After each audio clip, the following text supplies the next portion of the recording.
Very very good evening to all of you. तो dear student, आज से आपकी फर्स्ट क्लास स्टार्ट होने जा रही है और फर्स्ट क्लास आपका है इंट्रोडक्शन ऑफ बिजनेस इकोनॉमिक्स, जो कि हम यूनिट 1 स्टार्ट करने जा रहे हैं।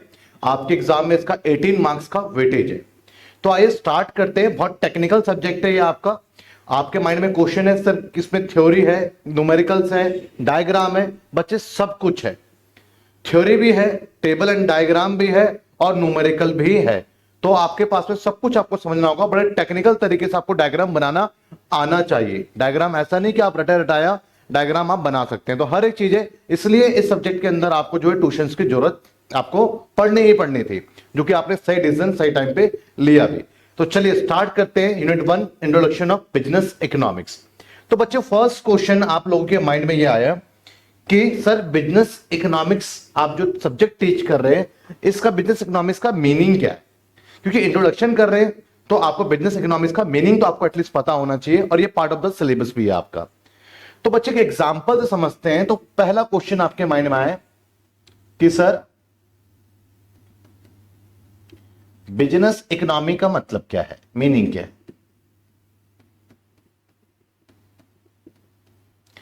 बिजनेस इकोनॉमी का मीनिंग क्या है? तो एक एग्जांपल से समझते हैं बच्चे। एक एग्जांपल लेते हैं। देखिएगा, मेरे पास में मेरा एक अपना एक बिजनेस है।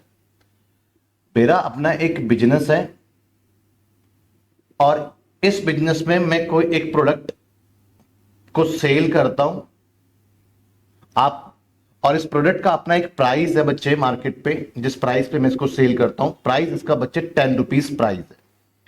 और इसकी कुछ क्वांटिटी इसको मैं सेल करता हूं, या फिर वो क्वांटिटी जिसकी कस्टमर डिमांड करते हैं, जो भी मांग रहे हैं, जो इस समय इसकी डिमांड है, क्वांटिटी जो डिमांड कर रहे हैं वो 1000 यूनिट है। 1000 यूनिट्स है। तो एक प्रोडक्ट है जिसके ऊपर मैं काम कर रहा हूं। लाइक प्रोडक्ट का आप कुछ भी कंसीडर कर लीजिए, एक्स वाई जेड, मैं एक्स कंसीडर कर लेता हूं। इसका अपना एक प्राइस है 10 रुपीज और इसकी अपनी एक डिमांड है मार्केट में, जिसको मैं फुलफिल करता हूं, वो 1000 यूनिट का है। अब मार्केट में क्या हुआ कि एकदम से प्राइस इसका राइज हो गया, प्राइस इसका बच्चे इंक्रीज हो गया। तो प्राइस जो है 10 रुपीज से 12 रुपीज हो गया। तो मैं यहां पर एक बोल सकता हूं कि price increased by, price increased by 2 rupees बोल सकता हूं बच्चे, बाय 2 रुपीज। ठीक है, हाँ। या फिर इंक्रीज बाय परसेंटेज के फॉर्म में 20%। आपका प्राइस क्या हो बच्चे, देख रहे हैं 10 से 12 रुपीज हो गया। मुझे ये तो साफ नजर आ रहा है कि जो चीज मैं 10 रुपीज में पहले बेच पा रहा था, अब प्राइस जो है इसका महंगा हो गया है, प्राइस इसकी बढ़ गई है। मैं एक रिटेलर हूं, जो प्राइस पे चेंज आएगा वो आगे मुझे कस्टमर को ऑफर करना पड़ता है। तो अब प्राइस का 12 रुपीज हो गया, तो 12 रुपीज मुझे कस्टमर को ऑफर करना पड़ेगा यहां पर। अब बच्चे मेरे लिए समस्या यहां पर यह है कि प्राइस जब बढ़ गया, और मैं यहां पर यह भी जानता हूं कि जब प्राइस में चेंज आएगा तो ऑटोमेटिक डिमांड में भी चेंज आएगा। तो अब मुझे ये बात पता है कि जो मैं पहले 1000 यूनिट की डिमांड फुलफिल कर पा रहा था, जब 1000 यूनिट का मैं स्टॉक अपने पास में मैनेज करके चलता था, अब आज की डेट में ये 1000 यूनिट की डिमांड तो रहेगी नहीं। और मैं कुछ बेसिक्स के इकोनॉमिक्स आप बताऊं आपको, तो कुछ आपको पता है कि डिमांड में चेंज आएगा, बट आपको यहां पर यह नहीं पता इस समय कि अब आपको कितनी क्वांटिटी, अब आपको यह नहीं पता बेसिकली बच्चे कि कितनी क्वांटिटी अब आपको अपने पास में आपको स्टॉक में रखनी चाहिए, या कितनी क्वांटिटी आपको मैनेज करके चलनी चाहिए। क्योंकि आपको मालूम है डिमांड में चेंज आएगा, क्वांटिटी में चेंज आएगा, बट आप एग्जैक्टली नहीं बता पा रहे हैं कि भैया कितने क्वांटिटी आपको अपने पास में रखना चाहिए। तो यहां पर बेसिकली क्या हो रहा है आपके पास में, ये आपकी बिजनेस प्रैक्टिसेस हैं। बिजनेस प्रैक्टिसेस में जो बिजनेस के अंदर आप प्रैक्टिकली आप इसको यूज कर रहे हैं, तो इसको आप क्या बोलते हैं? इसको आप बोलते हैं बिजनेस प्रैक्टिसेस। पहले कुछ वर्ड समझ जाइएगा। बिजनेस प्रैक्टिसेस बोलेंगे इसको। ये आपका बिजनेस प्रैक्टिस है।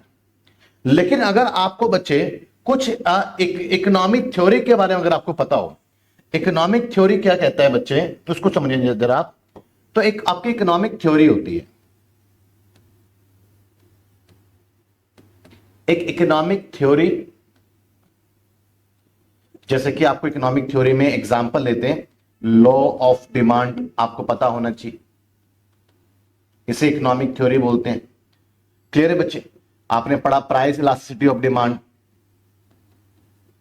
Price elasticity of demand.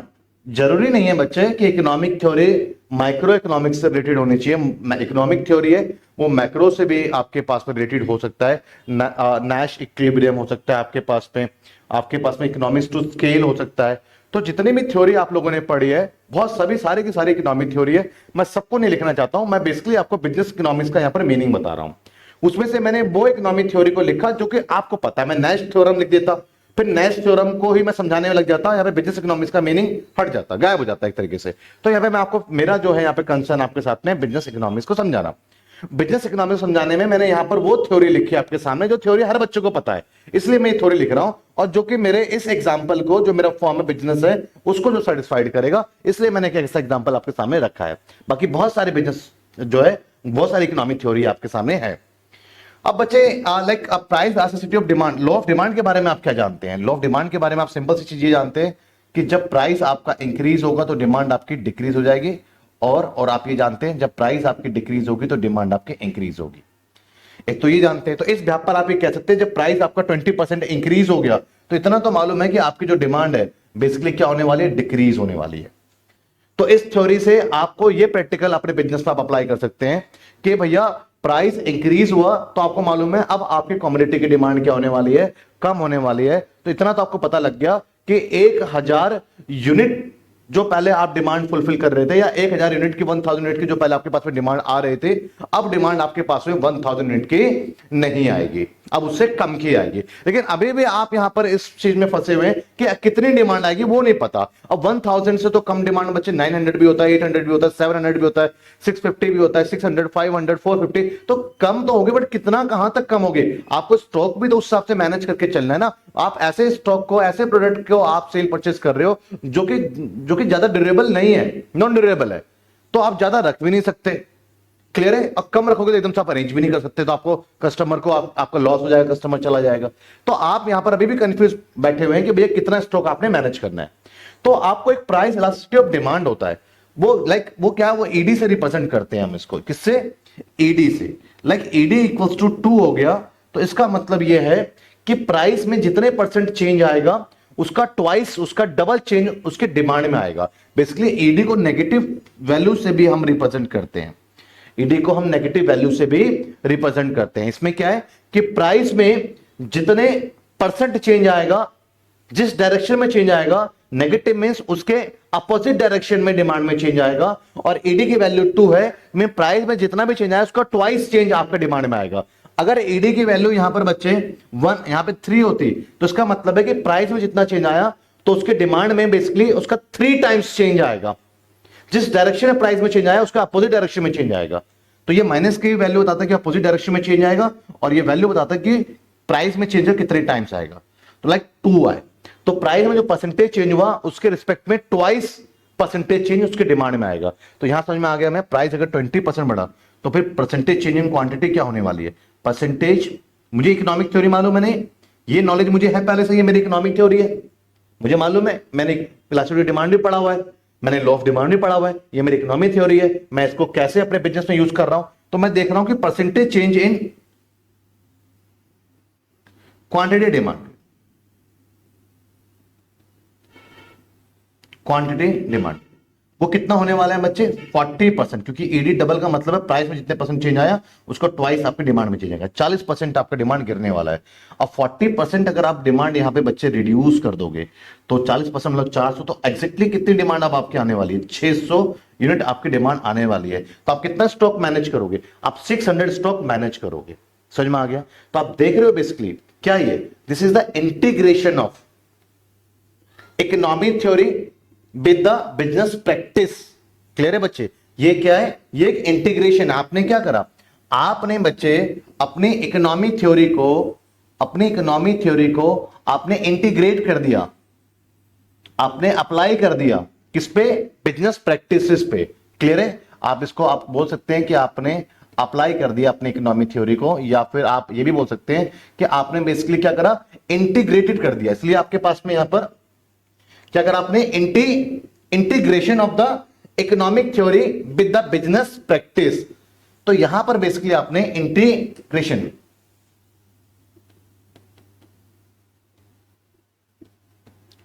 Integrate कर दिया।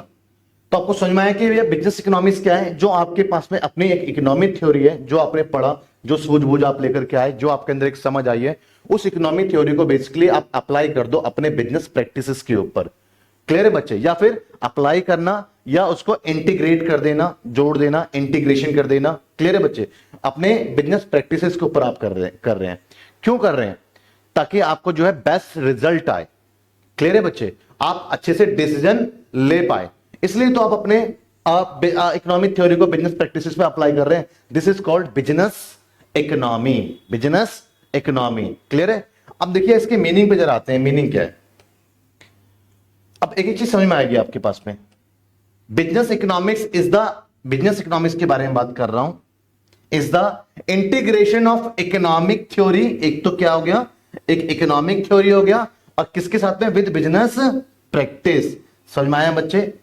तो आपके business economics is the integration of economic theory with the business practices. आगे क्या करता है? क्यों? For the purpose of, purpose क्या है आपका? For the purpose of facilitating decision, clear है, प्लानिंग एंड मैनेजमेंट। तो ये आपको क्या फैसिलिटेट नहीं कर रहा? आप देखेंगे क्या ये आपको बच्चे फैसिलिटेट नहीं कर रहा? दिस इज द, यहां पे आपको डिसीजन ले लिया आपने, डिसीजन ले लिया बच्चे आपने, तो बेसिकली क्या कर रहा है ये आपको? एक तरीके से ये फैसिलिटेटिंग कर रहा है।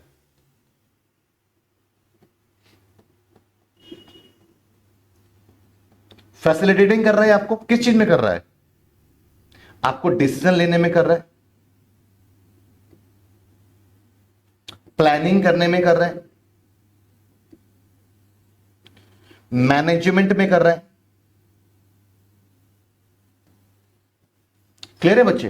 तो आपको पता लग गया कि जो आपकी इकोनॉमिक थ्योरी है बेसिकली आपको फैसिलिटेट करती है एक बिजनेस के अंदर। किस चीज में? आप डिसीजन ले सकते हैं, आप प्लानिंग कर सकते हैं, आप उससे रिलेटेड मैनेजमेंट कर सकते हैं। आप यहां पर डिसीजन ले लिया आपने, 600 यूनिट आपको मैनेज करना है, प्लानिंग उसके अकॉर्डिंग आप लेकर के चलेंगे। क्लियर है बच्चे? आपका मैनेजमेंट हो गया इस तरीके से, पूरी तरीके से।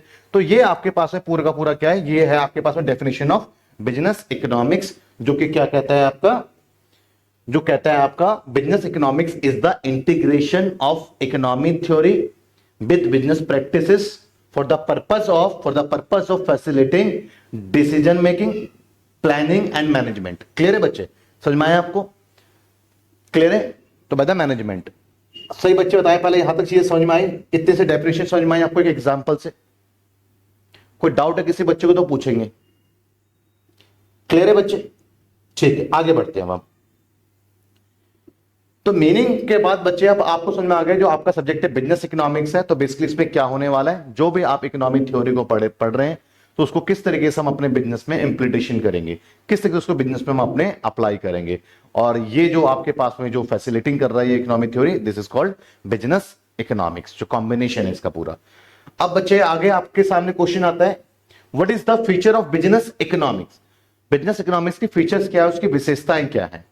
तो आइए सबसे पहले हम पढ़ते हैं, it is concern with the economic decision. बच्चे इकोनॉमिक डिसीजन क्या है? क्या कह रहा है? It is the concern with the economic decision. आइए जरा समझते हैं इकोनॉमिक डिसीजन क्या है, थोड़ा सा।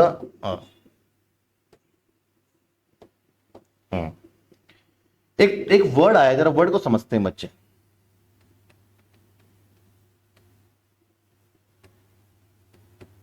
Economic decision.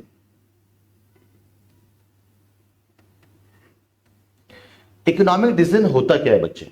बेसिकली क्या होता है इकोनॉमिक डिसीजन? कि आप भी जानते हैं कि आपके पास में कुछ सोर्सेस हैं जो कि लिमिटेड है। सोर्सेस आपके पास में लिमिटेड है, और उस लिमिटेड रिसोर्सेस को आपको कैसे यूटिलाइज करना है बेसिकली। क्लियर है? अगर आपको यूटिलाइज करना आ गया तो इसका मतलब ये हो गया, उससे रिलेटेड आप जो डिसीजन ले रहे हैं कि आप अपने लिमिटेड इकोनॉमिक रिसोर्सेज को कैसे यूज करेंगे, इसी को हम क्या बोलते हैं बच्चे? Economic decision. मतलब किस चीज का डिसीजन? इकोनॉमिक डिसीजन में बच्चे किस चीज का आपको डिसीजन लेना है? इकोनॉमिक डिसीजन में बेसिकली आपके पास में लिमिटेड रिसोर्सेज है। क्या है ये? आप बोल सकते हैं आप इसके बारे में, इट इज कंसर्न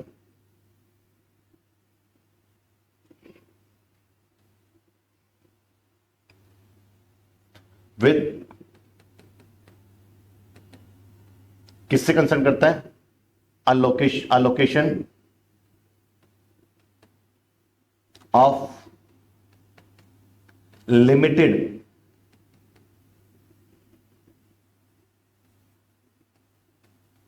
रिसोर्सेस। हमारे पास में क्या है, हमारे पास में लिमिटेड रिसोर्सेस है, उसको हम किस तरीके से अलोकेट करें, उसको किस तरीके से हम बांटे। लिमिटेड रिसोर्सेज मतलब, लिमिटेड रिसोर्सेज कौन कौन से होते हैं बच्चे हमारे? लिमिटेड रिसोर्सेज बेसिकली हमारे पास में एक तो लैंड होता है बच्चे, लेबर, जो हमारे रिसोर्सेज हैं, कैपिटल, एंटरप्रेन्योर।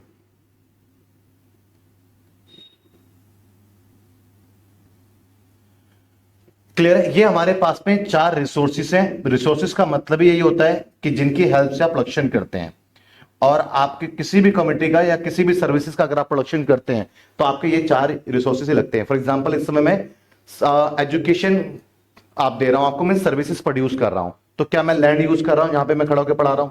क्या एज लेबर क्या मैं यहां पे मेहनत कर रहा हूं? कर रहा हूं। क्लियर है? क्या मैंने ये इन्वेस्टमेंट स्मार्ट बोर्ड वगैरह एज कैपिटल लगाया हुआ है? लगाया हुआ है। क्लियर है? क्या मैंने इसका रिस्क लिया है? बिना रिस्क लिए तो कोई बिजनेस स्टार्ट ही नहीं होता है, कोई ना कोई सबसे पहले रिस्क तो लेता है, क्योंकि जब आप बिजनेस स्टार्ट करने जा रहे हैं तो जरूरी नहीं आपको प्रॉफिट ही हो, लॉस भी हो सकता है, तो एक रिस्क लेते हैं। किसान जब खेती करता है तब भी वो लैंड यूज करता है, लेबर यूज होता है, पहले वो उसमें कुछ पैसा लगाता है, कैपिटल लगाता है, और उसके बाद वो भी एक एंटरप्रेन्योर है, वो भी तो रिस्क ले रहा है कि भैया फसलें सही होंगी या नहीं होंगी। तो इन चारों चीजों के बिना तो भैया आप किसी भी चीज का प्रोडक्शन नहीं कर सकते, और जिनकी हेल्प से आप प्रोडक्शन करते हो उसको रिसोर्स बोलते हैं या फिर उसको फैक्टर बोलते हैं। इसको आप जो फैक्टर भी बोल सकते हैं। देखिएगा बच्चे, एक एक टर्म को, एक एक वर्ड को समझना बहुत जरूरी है। वो सिर्फ रट्टा मार लेने से और उसको मैं रिपीट रीड कर दूं या पीडीएफ को आपको बोल दूं तो इसका मतलब ये बैच, मतलब वो फिर ट्यूशन का मतलब नहीं है। क्लियर है? अब देखिए बच्चे, लिमिटेड रिसोर्सेज का मतलब इसको फैक्टर भी बोलते हैं, और बेसिकली क्या है वो हमारे पास में रिसोर्सेज क्या होता है, जो कि प्रोडक्शन में आपको हेल्प प्रोवाइड करता है। और प्रोडक्शन में कौन सी चीजें आपको हेल्प करवाती हैं? Land, labour, capital and entrepreneur. और आपको पता है कि चारों के चारों रिसोर्सेज क्या है आपके पास में? ये लिमिटेड है।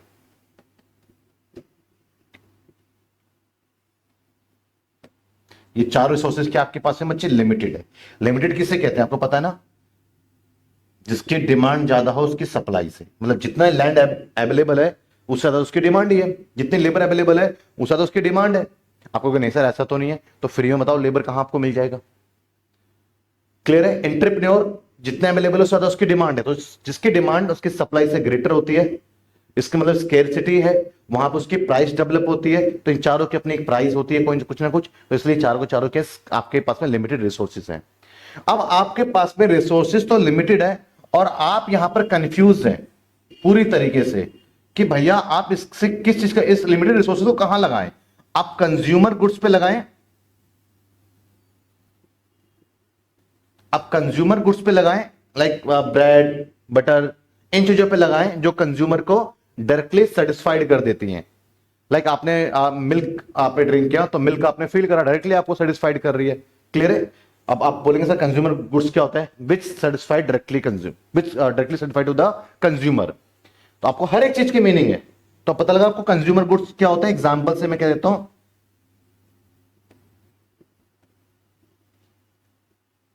Which is directly satisfied to the consumer example, milk, bread, wheat, ये कुछ एग्जाम्पल है। क्लियर है बच्चे? तो ये कंज्यूमर गुड्स होते हैं। तो आप अपने रिसोर्सेज को क्या कंज्यूमर गुड्स के प्रोडक्शन पे अप्लाई करोगे? लाइक आप उससे जो है ब्रेड, मिल्क, बटर, इनका प्रोडक्शन करवाओगे, या फिर आप अपने इस रिसोर्सेज से आप चाहते हैं कि अपने रिसोर्सेज से आप कैपिटल गुड्स का प्रोडक्शन करवाएं। कैपिटल गुड्स होती हैं जो कि कंज्यूमर को इनडायरेक्टली सेटिस्फाइड करती है।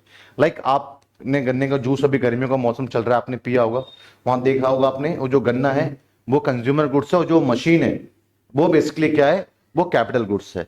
अब उस मशीन की हेल्प से ही आप उस मशीन की हेल्प से ही क्या कर पा रहे हैं? उसका कंजम्पशन कर पा रहे हैं। लेकिन आप उस मशीन को फील नहीं कर रहे हैं जब आप उस गन्ने का जूस को आप पी रहे हैं। तो ये क्या है, वो मशीन आपको इनडायरेक्टली सेटिस्फाइड कर रही है। आपके पास से जो वॉर से रिलेटेड इक्विपमेंट्स होते हैं सारे कैपिटल गुड्स हैं, टैंक, फाइटर प्लेन, ये सारे क्या कैपिटल गुड्स हैं। तो आपके पास में बेसिकली कैपिटल गुड्स होता है जो प्रोडक्शन में लॉन्ग रन तक आपको मल्टीपल टाइम्स आपको हेल्प करता है। वो क्या होता है, वो कैपिटल गुड्स हो गया।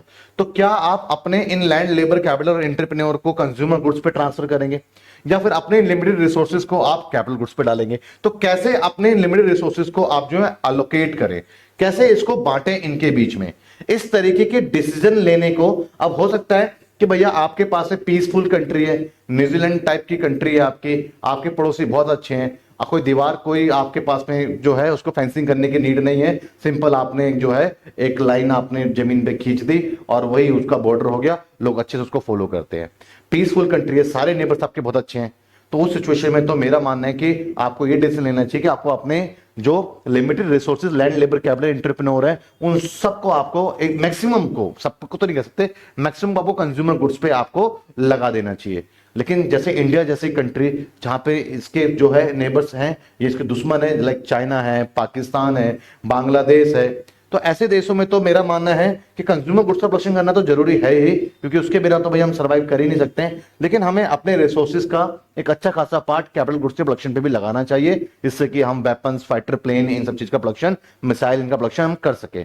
तो ये क्या ले रहा हूं मैं, ये बेसिकली क्या ले रहा हूं, ये इसी को तो हम क्या कहेंगे, इसी को तो हम कहेंगे इकोनॉमिक डिसीजन जो मैं ले रहा हूं। जो मैंने पीसफुल कंट्री है तो क्या करना चाहिए, लिमिटेड रिसोर्सेज के साथ में कंज्यूमर गुड्स की तरफ डाइवर्ट ज्यादा करना चाहिए, और अगर पीसफुल कंट्री नहीं है मेरी तो मुझे अपने लिमिटेड रिसोर्सेज को कहां पर डाइवर्ट करना चाहिए, कैपिटल गुड्स की तरफ डाइवर्ट करने की कोशिश करनी चाहिए। तो ये जो मैं इकोनॉमिक डिसीजन ले रहा हूं, बेसिकली जो मैं अपने लिमिटेड रिसोर्सेज को कहां पे इसको यूज करना चाहिए, इस टाइप के जो डिसीजन मैं ले रहा हूं, इस डिसीजन को हम क्या बोलते हैं, इकोनॉमिक डिसीजन कहते हैं।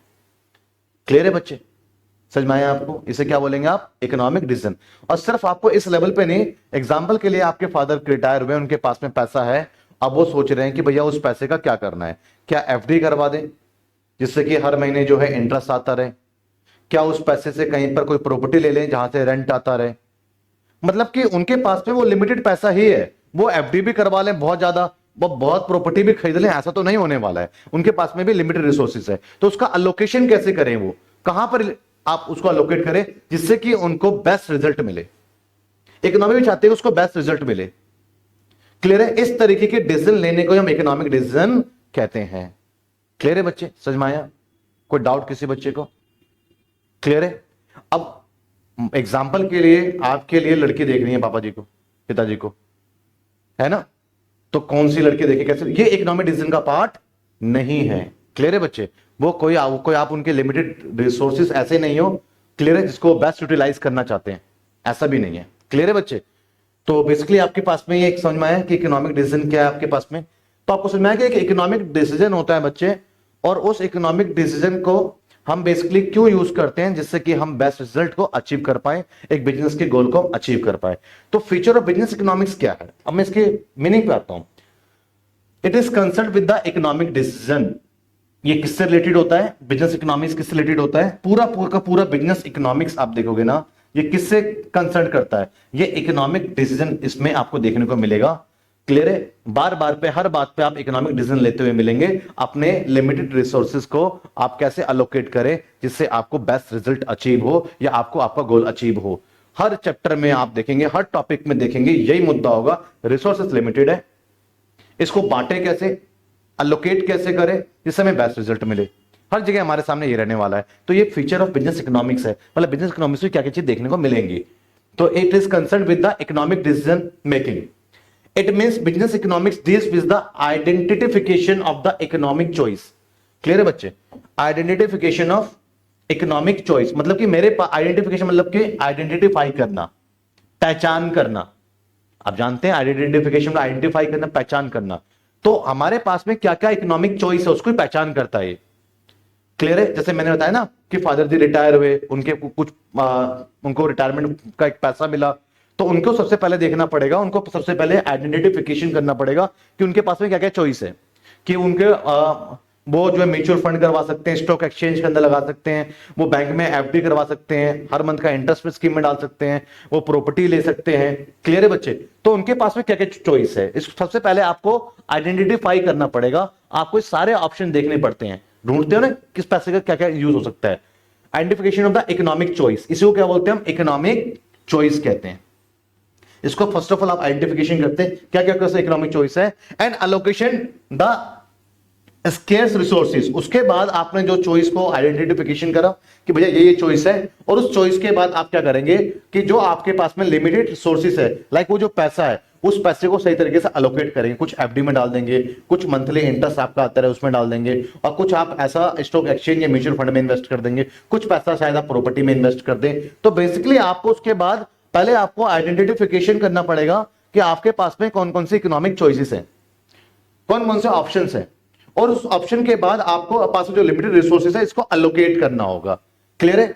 तो क्या कहता है कि it is a concern with the economic decision making. ये किससे कंसर्न करता है? ये इकोनॉमिक डिसीजन बनाने में ये कंसर्न करता है। अब इकोनॉमिक डिसीजन क्या है वो मैं ऑलरेडी डिस्कस कर चुका हूं आपको, कि आप अपने लिमिटेड रिसोर्सेज को कैसे बेटर यूटिलाइज करेंगे, उसको कैसे आप अलोकेटेड करेंगे। क्लियर है बच्चे? और इट मींस, इसका मीनिंग समझा रहा है अंदर, it means the business economics deal, जो बिजनेस इकोनॉमिक्स है जो सब्जेक्ट है, ये डील करेगा with the identification of economic choice. ये डील करेगा पहले आपके सामने कि आपके साथ में क्या क्या इकोनॉमिक चॉइसेस है, and allocation of the scarce resources, और उसको आपके जो लिमिटेड रिसोर्सेज है, स्केयर में लिमिटेड रिसोर्सेज के अंदर आपको क्या करेगा, ये अलोकेट करेगा। बच्चे समझ में आपको चीजें आ रही है नहीं आ रही है? चीजें समझ पा रहे हो आप? क्लियर है? कोई डाउट है तो बच्चे जरूर पूछेंगे आप। अच्छे से समझ रहे हो बच्चे? फर्स्ट यूनिट है, थोड़ा सा वर्ड टेक्निकल है। अगर आप बुक रिकमेंडेशन के बारे में अगर आप मुझसे पूछ रहे हैं तो मैं आपको बोलूंगा, अगर आप इजी लैंग्वेज जाना चाहते हैं तो आप दीपाश्री, और आप वैसे भी दीपाश्री की बुक में आपको ये ज्यादा रिकमेंडेड करूंगा। उसके पीछे रीजन भी आपके पास में ये है कि अगर दूसरी बुकों के अंदर आपका पैराग्राफ बना हुआ है, पॉइंटों में आंसर नहीं है, बट दीपाश्री आपको पॉइंट में आंसर दे रहा है।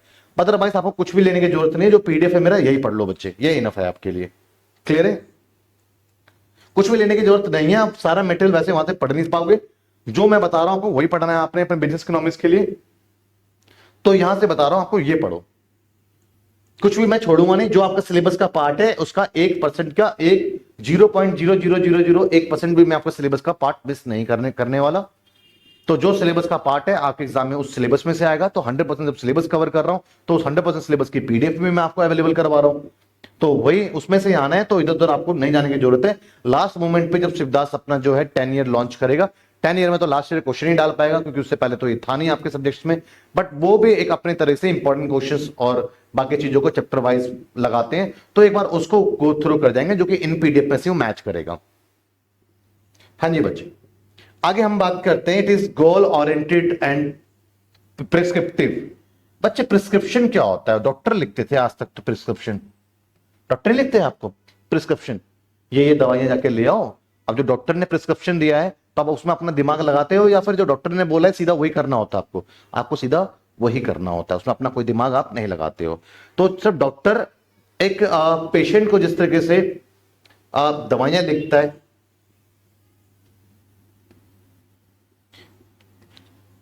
प्रिस्क्रिप्शन आपको करता है डॉक्टर जिस तरीके से पेशेंट को, वैसे एक इकोनॉमिक्स भी जो है बिजनेस के लिए अब दवाइयां लिखता है, उसके लिए कुछ बिजनेस डिसीजंस लेता है। क्लियर है? समझ में आया बच्चे? तो ये आपके पास में इट इज गोल ओरिएंटेड, ये एक गोल ओरिएंटेड होता है बिजनेस इकोनॉमिक्स। बिजनेस इकोनॉमिक्स का एक ही गोल है। क्लियर है? क्या? बिजनेस को मैक्सिमम प्रॉफिट अर्न करके देना। एक बिजनेस का गोल क्या हो सकता है? To earn maximum profit. Clear है? तो जो एक बिजनेस का जो गोल है, ये उसके गोल ओरिएंटेड हिट आपको डिसीजन बना करके देगा। क्लियर? जो इकोनॉमिक्स होते हैं वो बना करके आपको देंगे, वो आपको कुछ लॉज बताएंगे, कुछ नियम बताएंगे, जिससे कि आप अपने गोल को, एक बिजनेस गोल को आप अचीव कर सकते हैं। क्लियर है? It deals with the how the decision should be made by the business economics. देखो, डिसीजन कौन लेता है? Business economics. बिजनेस इकोनॉमी नहीं कह रहा हूं, बिजनेस इकोनॉमिक नहीं कह रहा हूं। इकोनॉमी अलग चीज है, इकोनॉमिक अलग चीज है, इकोनॉमिस्ट अलग चीज है। इकोनॉमिस्ट वो है जो इकोनॉमी थ्योरी देता है, जो इकोनॉमी थ्योरी, जैसे कि एडम स्मिथ एग्जांपल के लिए, बिजनेस इकोनॉमिस्ट कौन है? लाइक एडम स्मिथ एक बिजनेस, एक ये इकोनॉमिस्ट रहे हैं, जिन्होंने थ्योरीज दी हैं आपको। क्लियर है? तो ये जो आपके पास में बिजनेस इकोनॉमिक्स जो होते हैं, लाइक एडम स्मिथ हो गया, एडम स्मिथ तो थ्योरी देते हैं। क्लियर है ना? तो ये जो बिजनेस इकोनॉमिक्स है, deals with the how the decision should be made by the business economics, कि जो बिजनेस इकोनॉमिक्स है वो किस तरीके से आपके पास में वो आपके डिसीजन उनको डिसीजन लेना चाहिए टू अचीव द ऑर्गेनाइजेशन गोल। तो बिजनेस इकोनॉमिक्स को किस प्रकार से अपना डिसीजन लेना चाहिए जिससे कि ऑर्गेनाइजेशन को गोल को अचीव करे, ये कौन बताएगा आपको? ये एक इकोनॉमिस्ट को एक आपके पास में बिजनेस इकोनॉमिक्स बताएगा। तो इसलिए बहुत सारी फॉर्म में ऑर्गेनाइजेशन में जो है बिजनेस इकोनॉमिक्स से रिलेटेड जो है आपके पास में स्टाफ रहते हैं जो कि बेसिकली डिसीजन मेकिंग करते हैं जिससे कि वो ऑर्गेनाइजेशन के गोल को अचीव कर सके। क्लियर है? और जो वो स्टाफ है बेसिकली वो कहां से इंस्पायर है, वो कहां से सीख रहा है? वो एक बिजनेस इकोनॉमिक्स पढ़ा हुआ व्यक्ति है। तो क्या कह रहा है बिजनेस इकोनॉमिक्स कह रहा है इट इज गोल ओरिएंटेड, ठीक है ना? और ये बिजनेस इकोनॉमिक्स को एक प्रिस्क्रिप्टिव देता है। क्लियर है ना? समझ में आया बच्चे? पॉइंट आपको समझ में आ गया? इट इज द आ रही है बच्चों आवाज? क्लियर है? तो अब पॉइंट थर्ड क्या कहता है कि it is the pragmatic. Pragmatic मतलब बच्चे क्या होता है? व्यवहारिक होना, ठीक है ना? प्रैक्टिकल होना, व्यवहारिक होना। कुछ ऐसी बातें जो व्यवहारिक नहीं है। क्लियर है ना? कुछ गाने में कहते हैं कि आपके लिए चांद सितारे तोड़ लाऊं मैं, वो जो है व्यवहारिक नहीं है। तो इसका मतलब होता है व्यवहारिक जो प्रैक्टिकल है। तो इट इज अ प्रैग्मेटिक, मतलब कि ये एक व्यवहारिक होता है जिससे कि आप अपने बिजनेस के गोल को अचीव कर सकते हैं। ये कुछ आपको टूल्स देता है। टूल्स में मैंने अभी आपको दिया था लॉ ऑफ डिमांड एक टूल्स दिया था, इलास्टिसिटी ऑफ डिमांड एक टूल्स दिया था। टूल्स की बात कर रहे हैं यहां पर, एनालिटिकल टूल्स। ये टूल्स क्या होता है? एक बच्चे ब्रेक इवन पॉइंट होता है।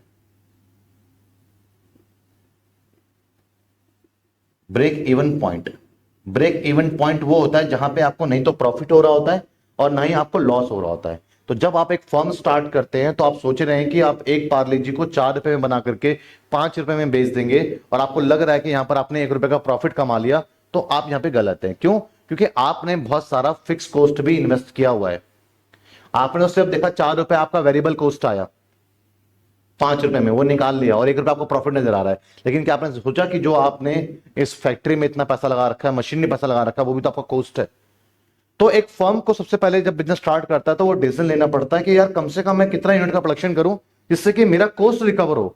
तो उसका भी अपना एक फॉर्मूला ये आपका देता है। क्लियर है? एक तो देता है ये फिक्स कॉस्ट,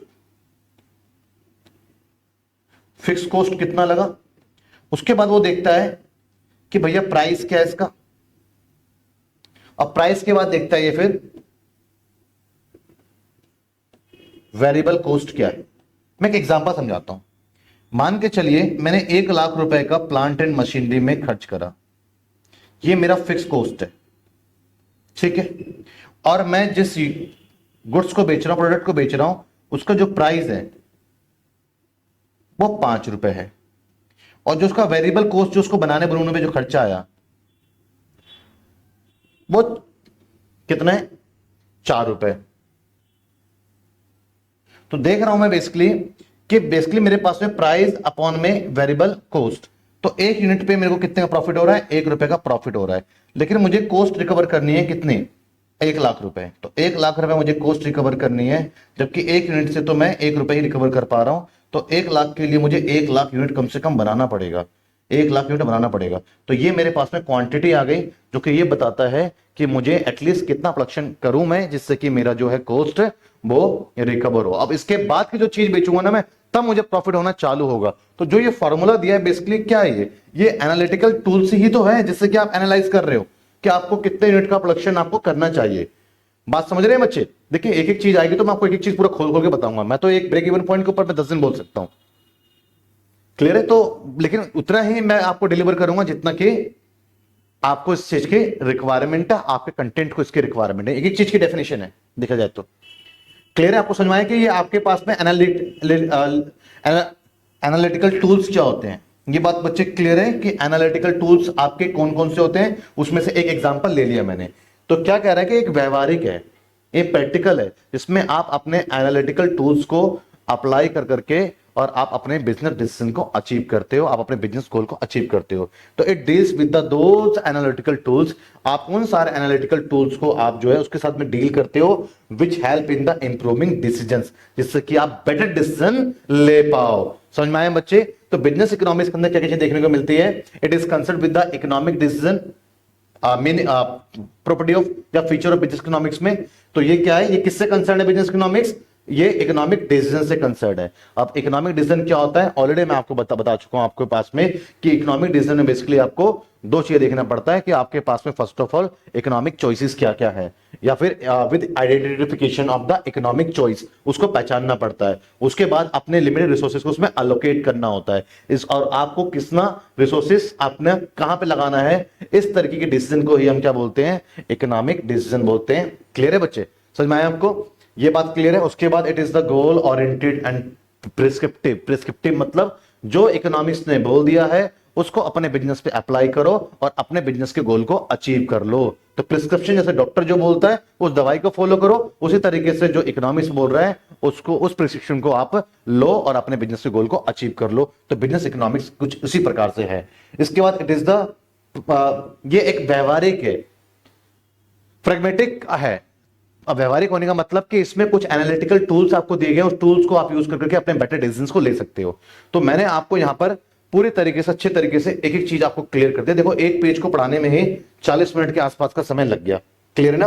क्योंकि थ्योरी पार्ट है, आगे चल करके आपका थ्योरी पार्ट नहीं आएगा, ज्यादा आपके डायग्राम्स आ जाएंगे, न्यूमेरिकल पार्ट आ जाएगा, टेबल आ जाएगा। तो टेबल को बताना बहुत ईजी है। थ्योरी पार्ट में तो हर एक वर्ड से हर एक वर्ड का सेंटेंस बन सकता है इकोनॉमिक्स के अंदर। तो आप भी जानते हैं इकोनॉमिक्स को क्या है कि हर एक वर्ड सेंटेंस बनता है, और हर एक वर्ड अगर मैं आपको पढ़ा रहा हूं थ्योरी पार्ट, तो थ्योरी पार्ट में मुझे मालूम है कि पढ़ाने टाइम पे एक बच्चे को अगर मैं पढ़ा रहा हूं तो बिजनेस इकोनॉमिक पढ़ा रहा हूं तो उसके दिमाग में सबसे पहला क्वेश्चन बचता है कि भैया बिजनेस इकोनॉमिक्स क्या है। फिर आगे पढ़ा रहा हूं तो दूसरा उसके बाद इंटीग्रेशन, मतलब मान लो कि मिलाना, but economic theory with business practice. अब उसके दिमाग में क्वेश्चन आ गया कि यार ये इकोनॉमिक थ्योरी क्या है। अब उसके दिमाग में क्वेश्चन आ गया कि यार ये बिजनेस प्रैक्टिस क्या है। अब उसके दिमाग में question for the purpose of the facility the decision making and the planning by the management. तो आगे की चीज तब पकड़ पाएगा जब पहले दो तीन चीजें उसके दिमाग में खटक गई हैं। लेकिन उसी के लिए एक एक चीज के लिए मैंने आपको पूरा एक एग्जांपल सेट करा। एग्जांपल सेट करने के बाद आपको यहां पे बताया मैंने कि बेसिकली इकोनॉमिक थ्योरी बच्चे क्या क्या होती है, कुछ थ्योरी के एग्जांपल्स लिए। क्लियर है बच्चे? उसके बाद आपके बिजनेस प्रैक्टिसेस क्या होते हैं, तो बिजनेस प्रैक्टिसेस के बारे में मैंने आपको कुछ बातें यहां पर बताई हैं। और फिर उसके बाद इंटीग्रेशन क्या होता है, आप कैसे अपने इकोनॉमिक थ्योरी को बेसिकली आप अपने बिजनेस प्रैक्टिसेस में यूज कर रहे हो, और बिजनेस प्रैक्टिसेस में यूज करके कैसे आप बेटर डिसीजन ले रहे हो, बेटर प्लानिंग ले रहे हो, बेटर मैनेजमेंट आप कर पा रहे हो। तो ये जो 3 वर्ड था, 3 वर्ड के लिए पूरा खोलना पड़ता है, इसलिए थ्योरी सेशन लगता है, जो कि यूनिट 1 ही ऐसा है आपका। बाकी आगे भी थ्योरी सेशन है, लेकिन आगे के थ्योरी सेशन में इतने ज्यादा आपको जो है टेक्निकल वर्ड देखने को नहीं मिलेंगे। क्लियर है? तो भाई समझ में आपको आया? बताएं जरा, सही बच्चों को क्लास आज की समझ में आई या नहीं आई?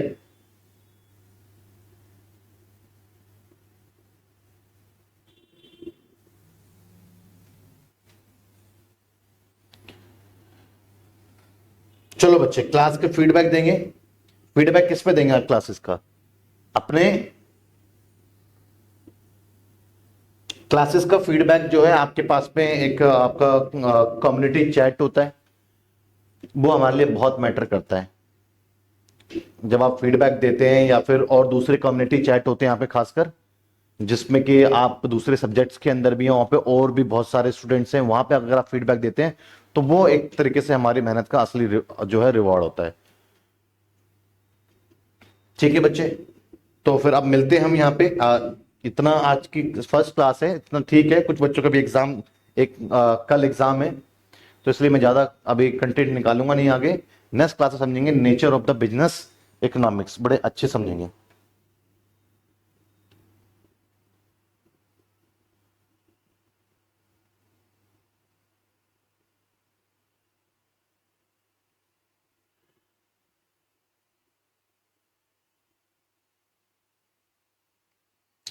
हाँ बच्चे, ये तो शायद बाय मिस्टेक क्लासेस लग गई होंगी कोर्स अकाउंटिंग में। बिजनेस इकोनॉमिक्स की क्लासेस सिर्फ बिजनेस इकोनॉमिक्स के बैचेस में ही चलेंगी कल से।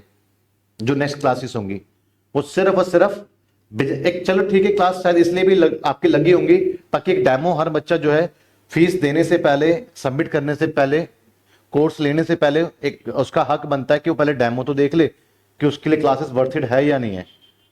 क्लियर है? तो वो इसलिए भी क्लासेस आपकी लग गई होंगी, एक आपका डेमो चला गया जो कि मुझे भी आपसे पता लगा है। ठीक है ना?